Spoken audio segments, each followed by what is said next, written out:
everybody. Welcome to Live Interactive English. That is Matt. And that's Shane. So today, what are we talking about? Today we're looking at a story called Pigs is Pigs. Wait, time out. Pigs is pigs? Pigs is pigs. Pigs is pigs. That sounds wrong. It should be pigs are pigs, right? Right, I think grammatically correct, if you were to, in writing, usually you would write pigs are pigs. And usually I would say pigs are pigs. I would say pigs are pigs as well, although I don't say that often, but... It's not something you commonly say. Right, so they've said pigs is pigs, which I think is due to maybe a regional dialect or a way people say it in a certain area. Yeah, it sounds a little bit uneducated. So I think, yeah, maybe some areas that have a history of being less educated. Yeah. Or... I think in like some socioeconomically challenged areas, they might even know that technically what they're saying is wrong. But it kind of has like the effect, it's kind of like when you speak Taiwanese, some things just sound better. Okay. So I think in a way it's almost on purpose. I think the guy would probably know, or if it's a guy in this case, I think he probably knows it's pigs are pigs. But it sounds different and has more effect when you say pigs is pigs. Oh, right. Pigs is pigs does have a good sound to it because you also get that the double I sound. Yeah. Pigs, or triple I sound. Pigs is pigs. Pigs is pigs. Pigs is pigs. So I think we solved this case. I think it just sounds good to say it like that. And although we know it's grammatically incorrect, it still has a nice ring to it. And if you're telling someone, you know, that's the way it is, or pigs is pigs, and that's just sounds more, has more force to it. Yeah. So that's good. So yeah, so I think this is an interesting grammar point, and hope we'll have some more interesting things to read when we get into pigs is pigs. I think we will. Let's get into it.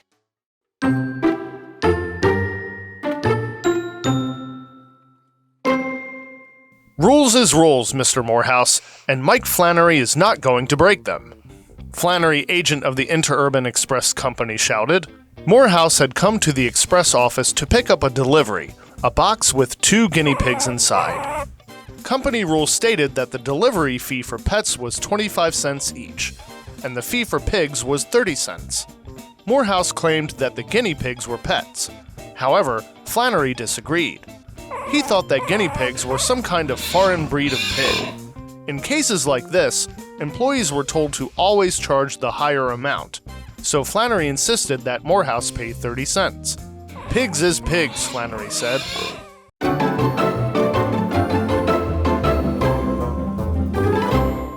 Okay, so we've got part 1 of the grammatically incorrect pigs is pigs. I sure like the way it sounds, though. That's right. It starts with another interesting sentence, as it says, Yes. Rules is rules, Mr. Morehouse. Rules is rules. That's right. So same grammar pattern as the title, and it sounds good again. Rules is rules. Yes. And Mike Flannery is not going to break them. Flannery, agent of the Interurban Express Company, shouted. So he's like talking in the third person. That's right. Calling himself Mike Flannery. Right, so he's trying to make a strong point there, and sometimes when people are trying to make a strong point, sometimes people use the third person, referring to themselves as if another person is talking about themselves. Yeah, that's pretty weird, generally speaking. But this guy, we know he likes to break grammar patterns. And I think he just likes to use language in a very, we'll say, colorful way. That's right. So he's saying, rules, to say it in modern, or the English we use, I say rules are rules and I'm not going to break them. Right. Okay, so he's an agent of the Interurban Express Company. So interurban, so this would be like, it's something like delivery service, right? That's going to go interurbanly, so between urban areas. So right? yeah, delivering between urban areas. Urban areas, so between cities and places like that. And he's an agent, meaning he works for them, and he helps to, make agreements between the customers and the people that are actually moving the things from city to city. Got it. Okay. All right, so continuing, Morehouse had come to the express office to pick up a delivery, a box with 2 guinea pigs inside. So that's important here to remember. There are 2 guinea pigs inside the box. So it's a delivery. Now, what is a delivery? So a delivery is when you send something from one place to another. So for example, you can say Joan is expecting a delivery of books tomorrow. The story continues that company rules stated that the delivery fee for pets was 25 cents each. And the fee for pigs was 30 cents. So okay. A bit of confusion going on here. Pets versus pigs. So pigs are typically considered pets, right? That's kind of what we're assuming here, that they fall out of the category of pets. Yes, I don't think, usually, I mean, I think pigs, these days, some people have small pigs as pets, but usually pigs are considered livestock. Yeah, so animals that we keep for food or things that they produce for us. Right. Okay. Morehouse claimed that the guinea pigs were pets.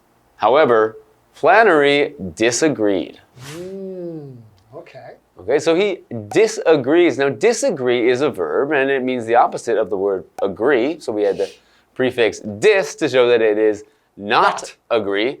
And so to disagree means to not share the same ideas about something and to express that. So to express that you don't share the same opinion or thoughts or ideas on something.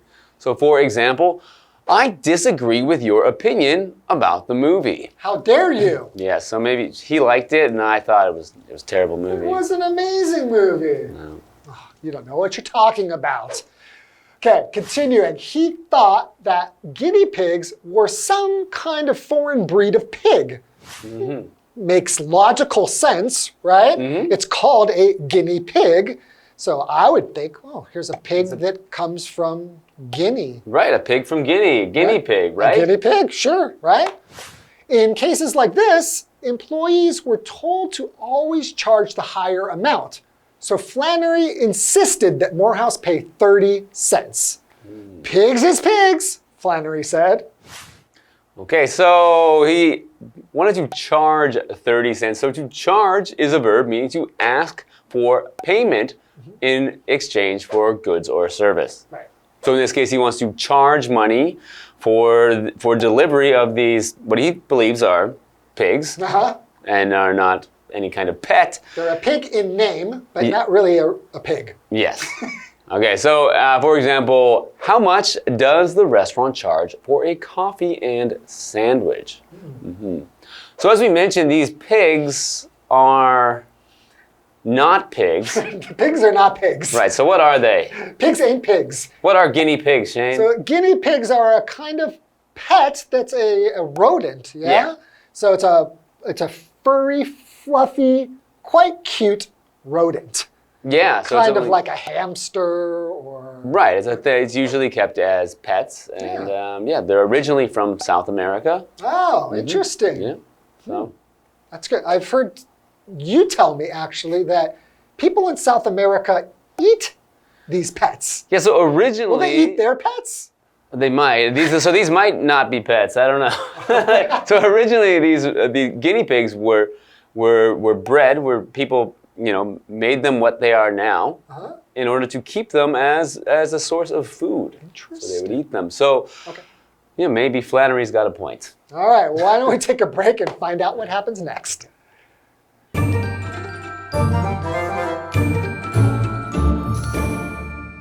Hello， 大家好，我是 Hanny。这一次要读的短篇故事是 Pigs is Pigs， 猪就是猪。等一下 ，pigs 它是复数名词，为什么后面是接单数动词 is 呢？那其实故事的作者他是故意用非标准的语法来强调这个故事情节的幽默性，他是要讽刺站员对规定极其的坚持，可是对语法的严谨性却又不那么在意。那我们补充一下， grammatical 这个字 ，grammatical，grammatical 可以形容文法的、语法的。那Shane老师一开始说 grammatically incorrect。是用到它的副词，然后去表达说在语法上不正确的。好，那我们现在就来看看故事咯。Mr. Morehouse 来到这个快递公司的办公室要领一件货运，那个盒子里面是装了2只天竺鼠。那天竺鼠的英文是 guinea pig。名字虽然有 pig， 可是它不是猪吧？那这就是问题所在咯，因为公司规定表示宠物的运费是每只25美分，那么猪的运费是30美分。而 Mr. Morehouse 宣称说天竺鼠是宠物嘛，但是呢，这个快递公司站员 Mike Flannery 他不同意，他认为天竺鼠是某一种外来品种的猪，得收取比较高的金额，所以站员就坚持 Mr. Morehouse 要付30美分，然后站员就说了这句 Pigs is pigs， 猪就是猪。好，那我们来看看单字 delivery， 它是名词，它表示运送的东西或者是运送投递。那么 disagree 是动词，它表示不同意、不赞成。它的名词是在后面加 ment 变成 disagreement， 可以表达意见分歧、不同或是不一致。那它们的字首 dis 就可以表达不或是相反。那补充一下，我们要表达字首就用到 prefix，prefix，那这个名词就表示字首。下一个单字 charge 在这边当动词，表示向什么来收费、要价。那Shane老师刚刚解释说天竺鼠是啮齿动物，那么猪是家畜。那我们补充一下 rodent，rodent，rodent 表示啮齿动物。那么 livestock，livestock 这个字可以表达家畜，是总称。好，那么老师还有用到 category 这个字 ，category， 它表示类别、种类。我们可以用 fall into a category 来表达落于某一种范畴或是归于某一类。好，这边2个重点，我们进入文法时间。好，我们来看第一个重点是过去完成式，用 had 加上过去分词 pp。那这个时态常常会搭配过去式使用，用来表达过去2个动作的先后顺序。先发生的动作用过去完成式，那后发生的动作则用过去式表达。举例来说 I had read the book before I saw the movie. 在看那一部电影之前，我已经看过书了。那这里的动作顺序就是先看过书，所以是用过去完成式 had read， 然后才看的电影，所以用过去式 saw 表达。在第2个重点是动词 insist， 它可以指坚持、坚决要求。那么后面是接 that 子句，或者是接 on 加名词或动名词。注意我们在接 that 子句的时候，它的句型结构是 insist that 主词加上 should 再加原形动词，或者是 insist that 主词加上原形动词。我们看2个例句。Her parents insisted that she should go see a doctor， 或是 Her parents insisted that she go see a doctor。他爸妈坚决要求他去看医生。那第2个例句是 They insisted on driving me home。他们坚持要载我回家。好，接着回到课文中。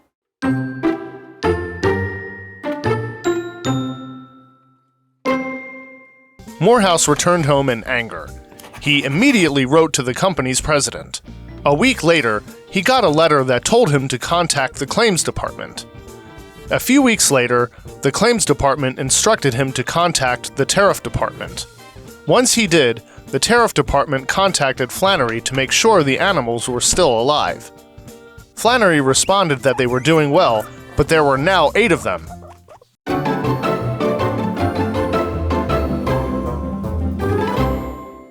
Welcome back. So we're continuing with our story. So before the break... Pigs is pigs. Pigs is pigs. Before the break, we learned that Mr. Morehouse had gone to an express company to pick up his delivery. Right. And his delivery contained 2 guinea pigs.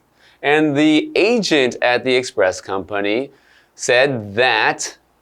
Pigs is pigs, no, said that he would need to pay a higher fee for the delivery because guinea pigs are pigs and they can't be pets, which would have a lower delivery fee. Right, that's correct. Okay, so continuing the story, Morehouse returned home in anger. Right? He's mad. These are pets, obviously. Right. They're not pigs. Just look at them, right? I have a question for you here. They just say Morehouse returned instead of saying Mr. Morehouse. So is that acceptable English? I think often in articles, when you're reading something, once the person's been referred to by their full name or been introduced at the beginning. So he was introduced as Mr. Morehouse, and from that point forward, he's been referred to as Morehouse. Okay. And I think as we'll see with Mike Flannery in this story, we're referring to him as Flannery. Yeah, so that's quite common, especially in writing. Yes, right? you'll see it a lot in news, especially. Oh, right. Okay, so continuing, he immediately wrote to the company's president. Okay. Yeah, so he's angry. He's writing a letter to the president. He's trying to get Mike Flannery in trouble, it seems like. Yeah, or he just wants to not pay that much money. Okay, so immediately is an adverb. It just means without delay. So it could also mean if you're saying something is immediately next to you, that can mean that it's right next to you. So it has this idea of closeness, either in time or space. So for example, he realized his mistake and corrected it immediately. Okay. Let's see if Mike Flannery realizes his mistake. Okay. A week later, he got a letter that told him to contact the claims department. Okay, so he needs to do more steps in order to get this issue resolved. So. Right. A few weeks later, the claims department instructed him to contact the tariff department. Okay, so we have a claims department and a tariff department. So if you make a claim, what are you saying then? You're making like a complaint or? Usually you're asking for something in return. So for example, with insurance, if you need to get money back for something that you've lost or was damaged, you can contact your insurance company's claims department to make a claim for that value that you received. Claim something just means that you say something is yours, right? To claim it. So typically, if there's a claims department, it's going to have to do with money, and money that should be received should be claimed. Okay, so, and tariff department. Right, so they told him to contact the tariff department. Okay. So tariff department meaning tariffs are, taxes or money paid for goods or services that are sent from one country to another country. Right, okay, kind of like a tax on sending things into another country, right? Okay, so continuing, once he did, the tariff department contacted Flannery to make sure the animals were still alive. I guess that's pretty important. If they're dead, there's not much to be done. Okay, so Flannery responded that they were doing well, but there were now 8 of them. Was this like some kind of magic? Now they are 8. Okay, so obviously they have now mated, had babies, and now... So we'd have to assume the original 2 were a male and a female guinea pig, and now they have made more guinea pigs. Yes, okay, that's what they do, right? So he said he responded. So to respond is to answer in writing or by speaking. So in this case, it's in writing, and it's giving someone an answer either to a question or just to respond, just to write back to someone once they've written you would be to respond.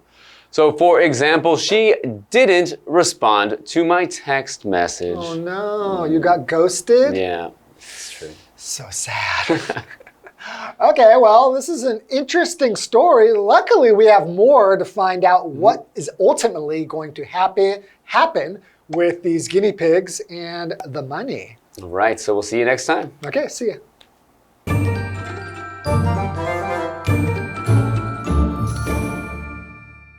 好，那接着 Mr. Morehouse 他就很生气的回家，然后立刻写信给那一间快递公司的总裁。1周后，他收到一封信，要他联系申诉部门。那么几周后呢？申诉部门就指示他说要联络收费部门，然后收费部门又联络了站员 Mike Flannery 来确认说那些动物还活着。那这个站员就回复说，哦，他们状况很好，可是现在有8只了，本来2只，现在变8只。好，我们来看单字。字 immediately 这是副词，它表示立刻、马上。那么 respond 它当动词表示回答、回复。例句写到说他没有回复我的简讯。那这边我们其实可以学一下 ghost， 它当及物动词啊，可以表达突然不再与什么什么联络，有那种人间蒸发的意思。所以我们可以用 be ghosted 或是 get ghosted 来表达说受到这样的对待了。好，那这边一个重点，我们进入文法时间。好，那这边我们来学习 make sure 的不同意思。make sure 可以接 that 子句，那么 that 可以省略。那么 make sure 也可以接 of 加名词。那我们就来看表达的第一个意思是确认、查明或是弄清楚，像是 They ran the test several times to make sure of the result。他们做了好几次的测试来确认结果。第二个意思是表达确保什么什么会发生，务必怎么样怎么样。例如 Make sure you finish the report by Friday。务必在星期五前完成这份报告哦。好，那以上是今天的讲解，同学别走开，马上回来哦。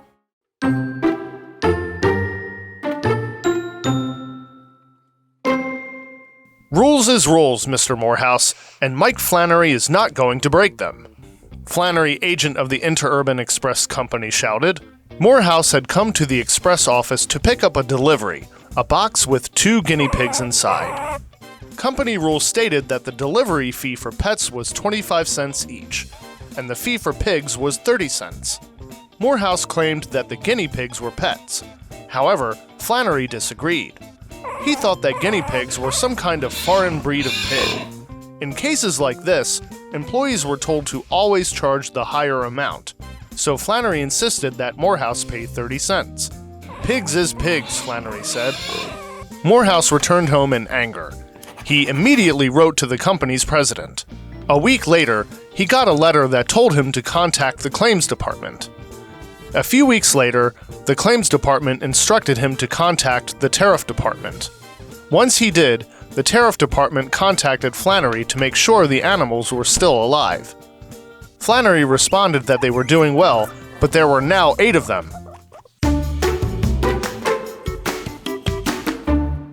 Hello everybody, today we are going to be visiting Tainan and specifically going to the Mo-Lin Village Cultural Artifacts Exhibition Hall. So there's a long history here, and it used to be the former residence of Dr. Liang Yaoming. So if you go there, you can see some of the old tools that he used to use for medicine, and there's some really cool blue dyeing that you can go there and check out too. So why don't we see the video and learn more? The Mo-Lin Village Cultural Artifacts Exhibition Hall was originally the residence of Liang Yaoming. He was Jingliao's only doctor during the Japanese occupation. It became the exhibition hall in 2000. We can see many of Dr. Liang's examination tools and furniture items, as well as traditional rural utensils. Since Jingliao was an important town for blue dyeing, to bring back the lost culture, the community began to actively search for historical documents and let mothers in the community participate in training of blue dyeing techniques. In 2014, the hall was partly changed into the Blue Dyeing Bear Workshop, which promotes and develops blue dyeing culture. They offer blue dyeing classes and other DIY activities. During the process, everyone will tie the white cloth up, put it in a large dyeing vat, and take it to the courtyard to dry. The real surprise was at the moment it is opened. You will learn what the dyed pattern looks like. The workshop aims to help local people operate their own businesses. It not only creates employment opportunities, but also attracts young people to develop new types of cultural creativity, hoping to save the craft of blue dyeing.